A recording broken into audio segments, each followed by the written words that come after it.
Baik, kita lihat lagi. Ya, kalau ini teori yang lain. Teori tentang rasa.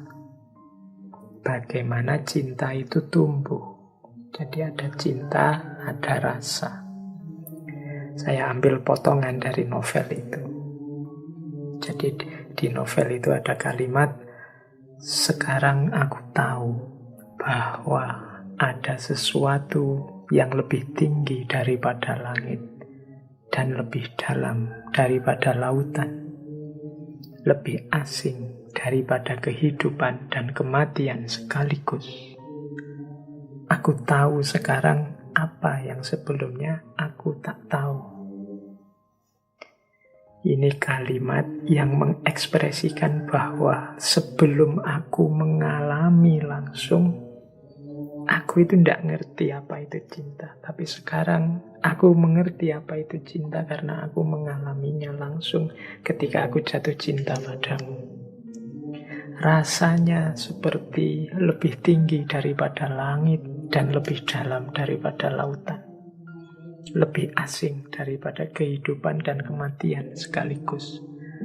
Nah, ini diksi-diksinya saya bilang tadi, ini kalimat-kalimat yang sifatnya puitis untuk menunjukkan bahwa tidak mudah menjelaskan rasa yang namanya cinta itu. Kemarin engkau seperti saudara bagiku yang menemani hidupku dan bersama-sama hidup di bawah asuhan ayahku. Sekarang aku merasakan kehadiran sesuatu yang lebih asing dan lebih manis daripada rasa persaudaraan. Satu percampuran rasa cinta dan ketakutan yang tak kukenal, yang memenuhi hatiku dengan duka cita dan kebahagiaan.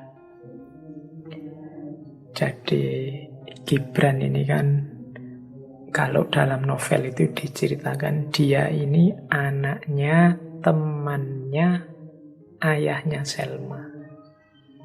Jadi ayahnya Selma punya teman dan Gibran ini anak temannya itu.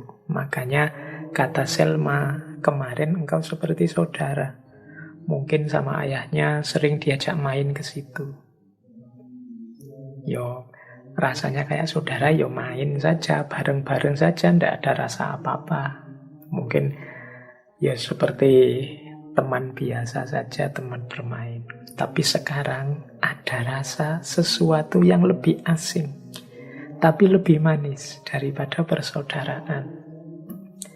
Ini saya bilang ini tidak bisa dijelaskan, pokoknya sampean rasakan sendiri. Kalau teman-teman yang mungkin mahasiswa awalnya, mungkin dulu semester 1 rasanya juga biasa saja kayak teman seperti yang lain, tapi ketika rasa itu muncul, dia kalau kemarin rasanya seperti yang lain, sekarang dia sama sekali tidak seperti yang lain. Jadi dia rasanya istimewa. Ada rasa yang asing dan lebih manis daripada saudara, daripada teman. Ada rasa duka cita tapi sekaligus kebahagiaan. Duka cita itu takut kalau nanti engkau pergi, engkau hilang, engkau tidak bersamaku, tapi juga kebahagiaan. Karena cinta itu kehadirannya memang membahagiakan. Jadi inilah dimensi rasa dalam cinta. Hanya yang mengalami yang tahu. Ini teori yang di semua pembahasan tentang cinta selalu disampaikan bahwa tepatnya penjelasan tentang cinta itu melalui dimensi rasa. Tidak bisa diuraikan dengan kata-kata. Baik, jadi dari sisi cinta kita belajar tentang rasa, kita belajar tentang pertemuan dua jiwa, kita belajar tentang air mata, kebebasan, daya hidup, serta cinta pertama. Sekarang kita masuk ke babak selanjutnya tentang penderitaan dalam cinta. Seperti saya bilang tadi, ini cerita yang lebih menonjol aspek patah hatinya. Bagaimana ketika dua orang saling mencintai, tapi tidak bisa nyambung karena budaya, tradisi, adat. Semua aktornya ini merasa tidak ada satupun yang bahagia karena kungkungan budaya atau tradisi tadi. Nah, saya membaca narasi-narasi kepedihan, narasi-narasi penderitaan dalam cinta. Itu saya kategori psikologi, bagaimana psikologi orang yang sedang mengalami rasa sakit, mengalami penderitaan. Itu saya kasih gambar fase-fasenya. Jadi ini sebenarnya tidak hanya urusan cinta, sakit apapun yang sifatnya psikis, mungkin ditinggal orang yang kita cintai. Hari ini kan banyak saudara-saudara kita, teman-teman kita, guru-guru kita yang meninggalkan kita, lebih disayangi Allah. Ada yang mengalami rasa sakit. Apalagi ini hari ini era pandemi, wabah di mana-mana, rumah sakit penuh. Ini kan penderitaan demi penderitaan. Zaman dulu saya lupa bulan apa, awal-awal corona itu kita membahas juga tentang penderitaan. Nah, kalau saya ringkas, mentalnya orang yang menderita itu urutannya seperti ini. Jadi bunyinya. Dan itu juga saya temukan dalam novel Al-Ajnihah Al-Mutakatsirah. Jadi diawali dari pengingkaran, tidak terima, not me. Kemudian dilanjutkan dengan mempertanyakan, why me? Kemudian dilanjutkan dengan permohonan, please, not me. Kemudian berlanjut menjadi depresi, putus asa, why it still me. Kemudian dilanjutkan dengan negosiasi-negosiasi, I will, but, titik-titik. Dan yang terakhir baru it's okay. Jadi terakhir, kalau sukses melalui rasa depresi, rasa sakit berkepanjangan, biasanya terus baru diterima. Jadi yang paling awal orang itu ketika mengalami penderitaan biasanya mengingkari, not me, enggak. Kayak ada yang mungkin teman-teman merasa tiba-tiba ngereges, tiba-tiba kehilangan rasa. Itu biasanya pertama-tama denial. Enggak, aku enggak kena corona kok. Ini paling demam biasa. Mungkin ada orang kesayangan yang dipanggil oleh Allah. Itu biasanya pertama denial. Enggak. Ini dia bisa sembuh. Enggak, ini mungkin hanya enggak sadar sementara. Mungkin koma saja. Ini denial, not me. Mungkin masih bisa diselamatkan. Mungkin ini not me. Jadi biasanya serangan pertama itu kita ingkari, denial, bukan aku. Tidak begitu. Nah, di proses selanjutnya, ketika memang sudah jelas, sudah nyata, sudah konkret bahwa penderitaan itu memang kita alami, menimpa kita, biasanya terus ada fase mempertanyakan, why me? Salahku apa? Dosaku apa? Keliruku di mana? Mengapa aku kok dihukum seperti ini? Dan seterusnya, itu why me? Mengapa kok aku? Yang lain yang harusnya lebih pantas dipanggil dulu malah tidak dipanggil. Ini orang yang aku cintai yang dipanggil. Salahku apa? Itu why me? Itu fase kedua. Jadi setelah mengingkari kemudian mempertanyakan, ya tetap ini karena pertanyaan-pertanyaan retoris yang ya entah ditanyakan pada siapa, ya jawabannya juga ya tidak ketemu, tapi tetap ada mempertanyakan. Ini semacam protes. Mungkin juga kepada Tuhan, salahku apa, dosaku apa. Setelah fase ini terlewati, biasanya masuk ke fase ketiga. Fase ketiga ini, please not me. tolong jangan aku.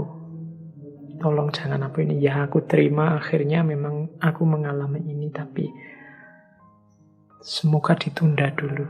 Iya ternyata aku memang corona. Semoga tesnya tadi keliru. Semoga ini seminggu saja selesai. Please not me. Nah ini biasanya mulai banyak doa-doa, mulai banyak mendekat ke Allah. Itu biasanya fase please not me. Tolong jangan aku, tolong sembuhkan aku, tolong kembalikan dia, tolong bangunkan aku kalau ini mimpi. Itu please not me. Kalau fase ketiga ini dilewati, masuklah ke fase yang keempat. Fase yang keempat itu why it still me. Mengapa kok tetap aku? Ternyata dia memang benar-benar pergi. Ternyata aku ini memang sedang sakit parah. Ternyata aku benar-benar corona. Ternyata aku benar-benar mengalaminya. Nah itu. Ini ada kemarahan muncul.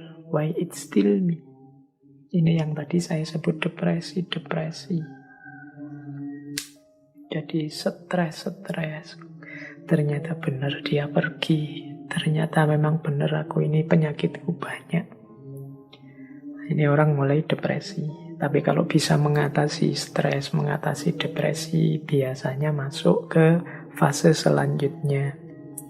Fase selanjutnya itu, di situ saya tulis I will but titik-titik I will itu oke lah, enggak apa-apa. Tapi semoga aku cepat sembuh.